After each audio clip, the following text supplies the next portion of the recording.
പുളിങ്കണ്ടം സഹോദരന്മാരുടെ പിന്തുണയോടെ പാലായിൽ UDF മുനിസിപ്പാലിറ്റി വരുന്നു.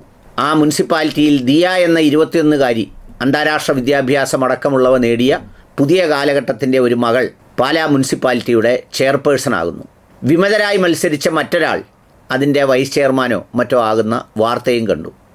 ആഘോഷത്തോടെ ആഘോഷമാണ് എന്ന് മാത്രമല്ല, ചിലരൊക്കെ അതിനെ താരതമ്യം ചെയ്യുന്നത് നമ്മുടെ മലപ്പുറത്തിൻ്റെ അഡ്വക്കേറ്റ് AP സ്മിജി വന്ന ഒരു ചരിത്രവും ചുറ്റുപാടുകളും ഒക്കെ പറഞ്ഞുകൊണ്ടാണ്.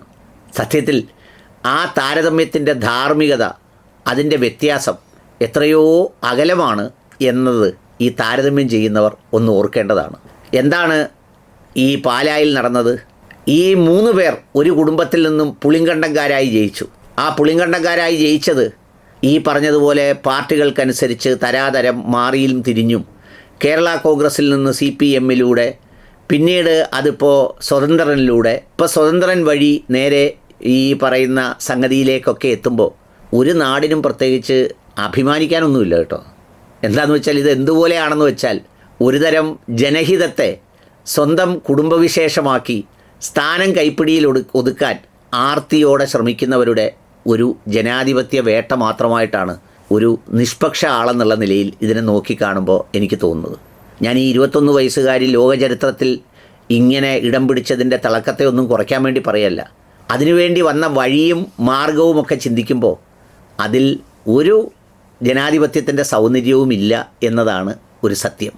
കാരണം എന്താണെന്ന് വെച്ചാൽ, ആ ചരിത്രമാകെ പരിശോധിക്കുമ്പോൾ അങ്ങനെയാണ്. ഇതെന്തുപോലെയാണ് എന്ന് വെച്ചാൽ, ഒരു കാലത്ത് നമ്മൾ കേട്ടിട്ടുണ്ട് ഈ വിജയ് മല്യയൊക്കെ സ്വതന്ത്രനായി മത്സരിക്കുന്നത് പോലെ പല സ്റ്റേറ്റുകളിലും മത്സരിച്ച് MP കാശ് കൊടുത്ത് രാജ്യസഭാ സീറ്റ് വിലയ്ക്ക് വാങ്ങുന്നത് പോലെ ഇത് അത്തരം ഒരു വഴിയിലൂടെ ഇത് തരപ്പെടുത്തിയെടുക്കുന്ന ഒരു പ്രക്രിയയുടെ ഭാഗം മാത്രമായിട്ടാണ് ഇതിനെ തോന്നുക.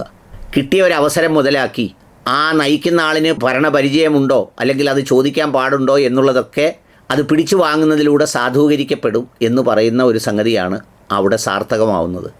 കൂട്ടത്തിൽ എന്തുകൊണ്ട് മറ്റേതുമായി താരതമ്യം ചെയ്യേണ്ട എന്ന് പറഞ്ഞാൽ എന്താണെന്നറിയോ?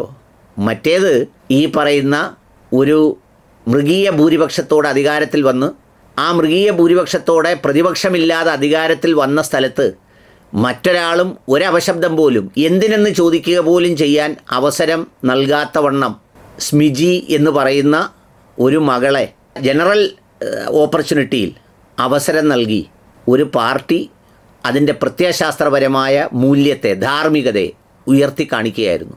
ഇവിടെ അങ്ങനല്ല, തന്ത്രപരമായി കുരുക്കി പിടിക്കുകയായിരുന്നു.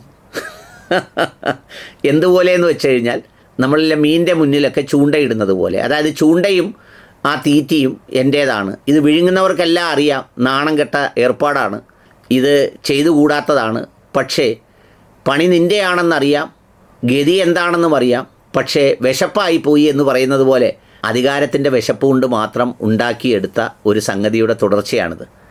ഇതവിടെ മാത്രമല്ല, സാമൂഹ്യ മാധ്യമത്തിലൂടെ എഴുതപ്പെടുന്ന കുറേ കുറിപ്പുകൾ കൂടി ഇതിൻ്റെ ചില ചരിത്രങ്ങളൊക്കെ പറയുന്നുണ്ട്. സാക്ഷാൽ ജനകീയനായ ബിനു പുളിങ്കണ്ടം എന്ന് പറയുന്ന ജനപ്രതിനിധിയുടെ ഇടപെടലുകളുടെ സംഗതി. അതൊന്നും എനിക്ക് വ്യക്തമായി ബോധ്യമില്ലാത്തതുകൊണ്ടാണ് ഞാൻ പറയാത്തത്. കാരണം പലരും പറയും മലപ്പുറത്ത് പെരുന്നാളിന് അത് തുറന്നിരിക്കുന്നില്ല, നോമ്പിന് അത് തുറന്നിരിക്കുന്നില്ല എന്നൊക്കെ പറഞ്ഞപ്പം ആലപ്പുഴയിലുള്ള 2 പേർ ഈ പാലായിലൊരു ഹോട്ടൽ തുടങ്ങാൻ പോയി അവിടെ മന്തിക്കട സ്ഥാപിച്ചതും അതിന് 17 മാസത്തേക്കോ മറ്റോ വാടക കൊടുത്തതും 1.5 മാസം കഴിഞ്ഞപ്പോൾ അത് പൂട്ടി അവിടെ നിന്ന് പോകേണ്ടി വന്നതും അവർ ഈ അറേബ്യൻ മന്തി എന്ന് പേരിട്ടതുകൊണ്ടും ഇവർക്കാർക്കും ഇഷ്ടപ്പെടാത്ത, ഈ ജനാധിപത്യത്തിൻ്റെ സൗന്ദര്യമൊക്കെ പറയുന്നവർക്ക് ഇഷ്ടപ്പെടാത്ത വിഭാഗത്തിൽ വരുന്നവരായതുകൊണ്ടുമാണ് എന്നൊക്കെയാണ് ഈ കുറിപ്പുകളിൽ പറയുന്നത്.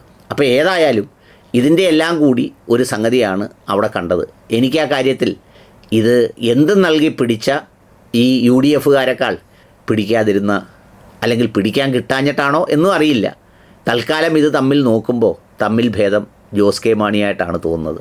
ക്ഷമിക്കുക, അധികാരം എങ്ങനെയും ഇവരെപ്പോലുള്ളവരെ കൂടി ഇരുത്തി പിടിച്ച് വാങ്ങേണ്ടതാണ് എന്ന് നിങ്ങൾക്ക് തോന്നുന്നെങ്കിൽ കാലം നിങ്ങൾക്ക് ഉത്തരം നൽകും, അധികം താമസിയാതെ. ഇങ്ങനെയൊന്നും ജനാധിപത്യത്തെ ബ്ലാക്ക് മെയിൽ ചെയ്ത് സ്വന്തമാക്കാൻ ആഗ്രഹിക്കുന്നവരെ കൂട്ടാതിരിക്കലാണ് ഏറ്റവും നല്ലത്.